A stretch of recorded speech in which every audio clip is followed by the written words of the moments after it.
Hello students, so today we'll discuss some basic points in pathology that have high potential to be asked in NEET, PG and INACT. We will discuss those points which are not that common but very commonly asked in these exams. And one of those topics is hereditary spherocytosis.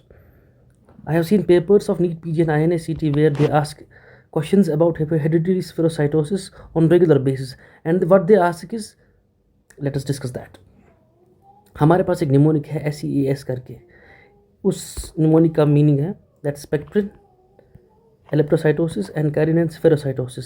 इस mnemonic से हमें ये पता चलता है कि कौन सा प्रोटीन इन्वॉल्व है किस डिजीज़ में। Spectrin is involve in elliptocytosis and ankyrin is involve in spherocytosis, but this does not fetch us answers in NEET PG और INACT। सो आपको याद क्या रखना है? आपको एक चीज़ याद रखनी है that all structural disorders mostly inheritance होती है autosomal dominant type. For example if you talk of Marfan syndrome, वहाँ पर इनहेरिटेंस है autosomal dominant. Similarly if you talk of Ehlers Danlos syndrome, again the gene और the protein involve is structural protein, और उनकी inheritance होगी autosomal dominant. So what students think that hereditary spherocytosis happens because of a protein defect in the membrane, and if this is a protein defect in the membrane, it may be of the autosomal dominant type of inheritance. ठीक वो ठीक बोलते हैं, but what is actually there is that hereditary spherocytosis की inheritance both autosomal dominant भी है, recessive भी है। और इसके लिए मैंने आपके लिए आगे एक टेबल बना के रखा है। But how to remember this table? I will tell you some mnemonics which will help you remembering these points in the table. So अगर आप देखेंगे, यूजुअली हमारे पास हेरिडिटरी स्फेरोसाइटोसिस ऑटोसोमल डोमिनेंट है, as you know that all structural disorders are of autosomal dominant type, have autosomal dominant type of inheritance. But in case of hereditary spherocytosis, we have both autosomal dominant and autosomal recessive. And इसको याद रखने के लिए आप ऐसे याद रख सकते हो that autosomal dominant type of inheritance तो सबको पता है, बट ऑटोसोमल रिसेसिव बहुत कम लोगों को पता है। That means this type of inheritance of hereditary spherocytosis is cryptic. Cryptic means छुपा हुआ, और छुपा हुआ क्या होता है? राज।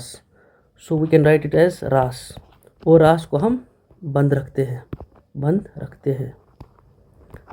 That means autosomal recessive type of inheritance in hereditary spherocytosis happens because of RAS, और ये RAS क्या है? It means recessive inheritance because of alpha spectrin. Okay, and बंद का मतलब है it may be because of band protein. Okay, so अगर हम ऊपर जाते हैं तो देखते हैं we have hereditary spherocytosis, इसकी इनहेरिटेंस है autosomal dominant, autosomal recessive. Autosomal dominant more common है, और ऑटोसोमल रिसेसिव है जो कि क्रिप्टिक होती है, एंड क्रिप्टिक मीन्स रास। रास का मतलब है autosomal recessive alpha spectrin autosomal recessive, और रास को हम बंद रखते हैं, that means band protein, band. Okay, now you will ask me one more question that band protein is also seen in autosomal dominant type of inheritance, लेकिन आपको ये भी पता है दैट बंद मीन्स BND4। ओके, सो बैंड 4 जो कि typical band है, that is seen in autosomal recessive type of inheritance in case of hereditary spherocytosis, and band 3 is more seen in autosomal dominant type of hereditary spherocytosis.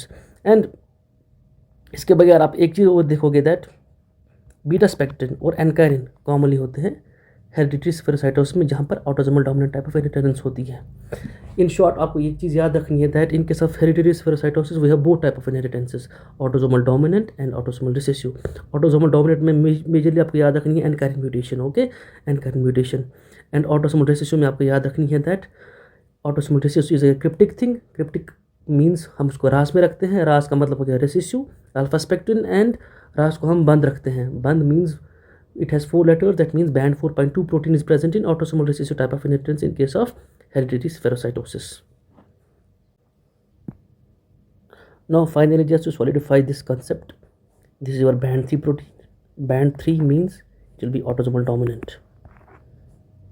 This is unkinase protein, that means autosomal dominant.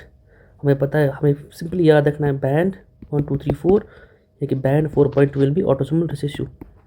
Exam में आपके पास diagram दिखाई होगी और यहाँ पर arrow बना के होगा, बोला होगा कि because of this protein mutation what sort of inheritance will be seen in hereditary spherocytosis.